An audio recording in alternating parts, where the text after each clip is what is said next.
మొన్న ఈ మధ్యన సత్యవేడు ఎమ్మెల్యే ఆదిమూలం తెలుగుదేశం పార్టీ, అంతకుముందు ఒకప్పుడు వైఎస్ఆర్ కాంగ్రెస్ పార్టీ, తనకి సంబంధించినటువంటి ప్రాబ్లం అప్పుడు ఒక అమ్మాయి తన మీదన తీవ్ర ఆరోపణలు చేస్తూ వీడియో కూడా రిలీజ్ చేయటం, ఆ అత్యాచారం కేసు నమోదవడం, పార్టీ కూడా సస్పెండ్ చేసింది. ఆ తర్వాత ఆదిమూలం కోర్టులో స్క్వాష్ పిటిషన్ వేయడం, ఆ అమ్మాయి కూడా నేను తప్పు కేసు పెట్టానని చెప్పి కోర్టులో వేయటం, ఆ తర్వాతన వెంటనే ఆ కేసులో ఆయనకి విముక్తి లభించింది, కేసు క్లోజ్ అయింది.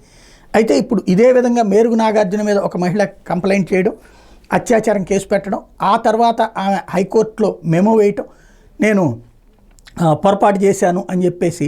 బట్ ఆ కేసులో ఇక్కడ ప్రభుత్వం పాత్రధారి కావడంతో ప్రభుత్వం కేసు క్లోజ్ చేయాలా లేదా, అదేమో పోలీసులు వెంటనే కేసు క్లోజ్ చేసేయడానికి రెడీ అని చెప్పారు. ఇక్కడ కేసు క్లోజ్ చేయడానికి ఇంకా ఓకే చేయలేదు. దాంతో దీనికి మరి కొంత సమయం కావాలని అడగడంతో ఈ కేసు క్లోజ్ చేయకుండా హైకోర్టులో ఆగిపోయింది.